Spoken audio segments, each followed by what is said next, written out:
तकदीरों का मैं आशिक हूँ, तकदीरों का। आप मेरी तकदीर क्या लिखेंगे दादू? हिंदुस्तान में 70 से 80 करोड़ लोग ऐसे हैं जो सूरज की गर्मी के नीचे पसीना बहाए चलते जाते हैं। बिल्कुल अकेले जो उनकी तकदीर लिखेगा वो मेरी भी तकदीर लिखेगा, जिसका नाम है विधाता। लगाम दो। मानते हैं हम कि तुमने जिंदगी भर कुणाल की परवरिश की, उसे पाला, लेकिन ये बात मत भूलो बुबा कि कुणाल हमारी औलाद है। क्या कर रहा है? मालूम है गोली की आवाज कहां तक पहुंचती है? ये आवाज मुझे उन दरिंदों तक पहुंचानी है चाचा, जिनके ये पुत हैं। क्या करोगे? कत्ल करोगे सबका?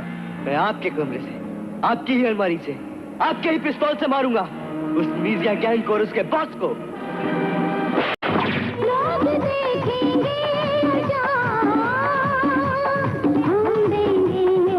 मैं पूछता हूं, तू उसे दुर्गा क्यों नहीं देता? उसका प्यार उसे क्यों नहीं देता? सितारों की दुनिया देखने वाली दुर्गा, सरजमीन पे रखे अपने पांव को देख, कितना कीचड़ जमा है। लेकिन मैं कुणाल को एक बार मिले बिना गोवा नहीं जाऊंगी। क्या?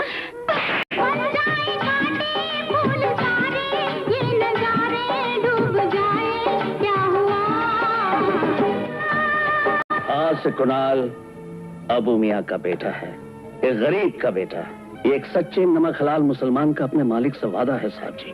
सर शोभराज सिंह, मैंने तुमसे कहा था ना कि मुझे उठाना नहीं, लेकिन तुमने मुझे उठा दिया।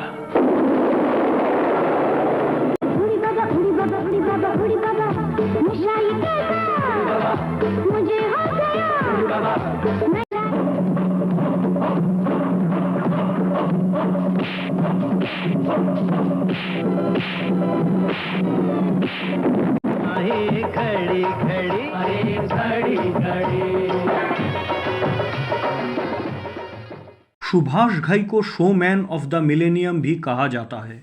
वे डायरेक्टर, प्रोड्यूसर और स्क्रीन राइटर तो थे ही, लेकिन क्या आप जानते हैं कि उन्होंने अपने करियर की शुरुआत बतौर एक्टर की थी, लेकिन एक्टर बनने के लिए उन्हें बहुत संघर्ष करना पड़ा था। सुभाष घई का जन्म नागपुर में हुआ था। उनके पिता दिल्ली में एक डेंटिस्ट थे। सुभाष ने रोहतक, हरियाणा में कॉमर्स की पढ़ाई करने के बाद पुणे में फिल्म एंड टेलीविज़न इंस्टीट्यूट से ग्रेजुएशन किया।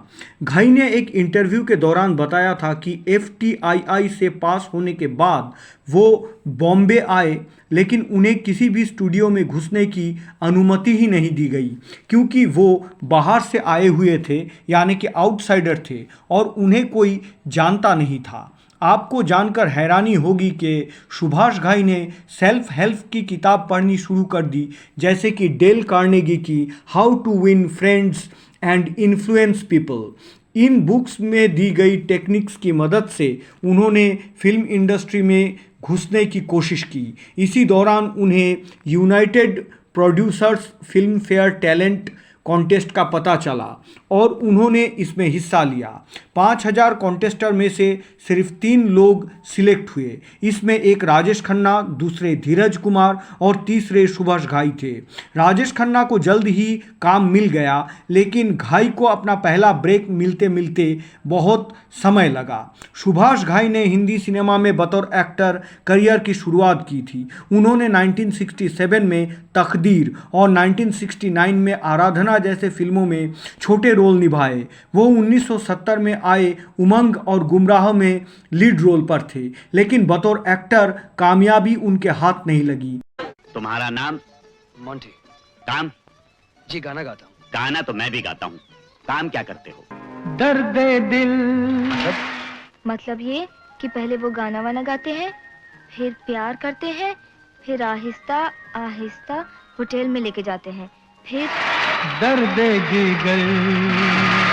मोंटी, क्या हुआ? घबराई हुई हो? भूत। दिल में जगाया आपने। इसके बाद उन्होंने बतौर राइटर फिल्मों की कहानी लिखनी शुरू कर दी और कुछ साल बाद उन्होंने सन 1979 में फिल्म कालीचरण से डायरेक्शन में डेब्यू किया। ये मूवी उन्हें दिग्गज एक्टर शत्रुघ्न सिन्हा की सिफारिश से ही मिली थी। इसके बाद सन 2016 तक उन्होंने 16 फिल्मों को लिखा और डायरेक्ट किया। आपको ये दिलचस्प बात शायद ही पता होगी कि सुभाष अपनी हर फिल्म में स्क्रीन पर नज़र ज़रूर आते हैं, भले ही चंद सेकंड के लिए ही क्यों ना हो। सुभाष घाई उस दौर के ऐसे निर्देशक थे जिन्होंने माधुरी दीक्षित से नो प्रेगनेंसी क्लॉज साइन करवाया था, जिसके तहत माधुरी दीक्षित के सामने फिल्म की मेकिंग के दौरान शादी या प्रेग्नेंट ना होने की शर्त रखी गई थी। दरअसल उन दिनों संजय दत्त और माधुरी दीक्षित रिलेशनशिप में थे, इसलिए घई ने ये बॉन्ड साइन करवाया था। शीशे के गिलास में तो सभी शराब पीते हैं, लेकिन चांदी के गिलास में शराब पीने का मजा ही कुछ और। आई जी खन्ना यही मार खा गया। काले धंधे की कसम, बहुत दिनों बाद आज एक तेज शिकार मिला है। इसने हमारे प्रभाकर को वापस लौटा दिया है, कालीचरण के। पर्सनल लाइफ की बात करें तो ये बताया जाता है कि एक समय था जब एक्ट्रेस रीना रॉय की बहन बरखा रॉय के साथ उनका नाम जुड़ा था, लेकिन 1970 में सुभाष घाई ने पुणे की एक लड़की रहना से शादी की थी, जिसे मुक्ता घाई के नाम से जाना गया। सुभाष घाई के अपनी फिल्मी बैनर का नाम भी मुक्ता आर्ट्स है। इन दिनों सुभाष घाई साहब अपने वाइफ और अपनी 2 बेटियों मेघना घाई पुरी और मुस्कान घाई के साथ मुंबई में ही रहते हैं। मेघना अपने पापा के इंस्टीट्यूट के प्रेसिडेंट है। खबरों के मुताबिक सुभाष घाई ने मेघना को गोद लिया था और उनकी शादी प्रोड्यूसर राहुल पुरी से हुई है। फिलहाल सुभाष घाई निर्देशन की दुनिया से दूर एक एक्टिंग स्कूल चला रहे हैं। सुभाष घाई का व्हिस्लिंग वुड्स नाम का एक्टिंग इंस्टीट्यूट मुंबई में स्थित है। ये स्कूल दुनिया के टॉप 10 फिल्म स्कूलों में से एक माना जाता है। इस एक्टिंग स्कूल में सुभाष घाई नए कलाकारों को अभिनय और फिल्म निर्माण की ट्रेनिंग देते हैं। सुभाष घाई की कंपनी मुक्ता आर्ट्स लंबे समय से नई निर्देशकों को फिल्म मेकिंग का मौका भी देते आ रहे हैं। 80s और 90s के दशक में सुभाष घाई ने दिलीप कुमार साहब के साथ खूब काम किया। उन्होंने 1983 में फिल्म हीरो से जैकी श्रॉफ को इंट्रोड्यूस किया। साथ ही 1985 में मेरी जंग मूवी से अनिल कपूर के करियर को बढ़ाने में भी उन्होंने मदद की। उन्होंने जैकी और अनिल को कर्मा, राम लखन और त्रिमूर्ति जैसे फिल्में दी। 1993 में रिलीज हुई फिल्म खलनायक तो सभी को याद है, जिसमें संजय दत्त, माधुरी दीक्षित और जैकी श्रॉफ लीड रोल में थे। संजय दत्त के जीवन के एक बहुत कठिन समय पर यह फिल्म उन्हें मिली थी और रिलीज हुई थी। इसके गाने बहुत हिट हुए थे। 1997 में सुभाष घाई ने परदेश फिल्म का डायरेक्शन दिया। इसमें शाहरुख खान और न्यू कमर महिमा चौधरी और अपूर्व अग्निहोत्री लीड रोल में थे। 1999 में ताल आई, जिसमें ऐश्वर्या राय बच्चन, अक्षय खन्ना और अनिल कपूर लीड रोल में थे। दोनों ही फिल्में उस जमाने की सुपरहिट फिल्में थी। इसके बाद कई फिल्में फ्लॉप रही, जैसे सन 2001 में आई यादें, 2005 में रिलीज हुई कृष्ण।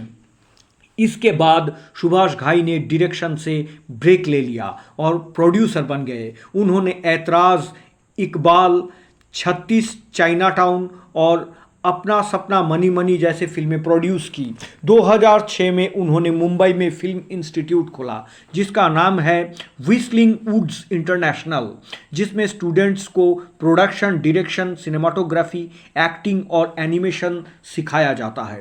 डायरेक्शन से 3 साल का ब्रेक लेने के बाद साल 2008 में सुभाष घाई ने वापसी की और ब्लैक एंड वाइट रिलीज़ की, जिसके हीरो थे अनिल कपूर। फिर युवराज लेकर आए।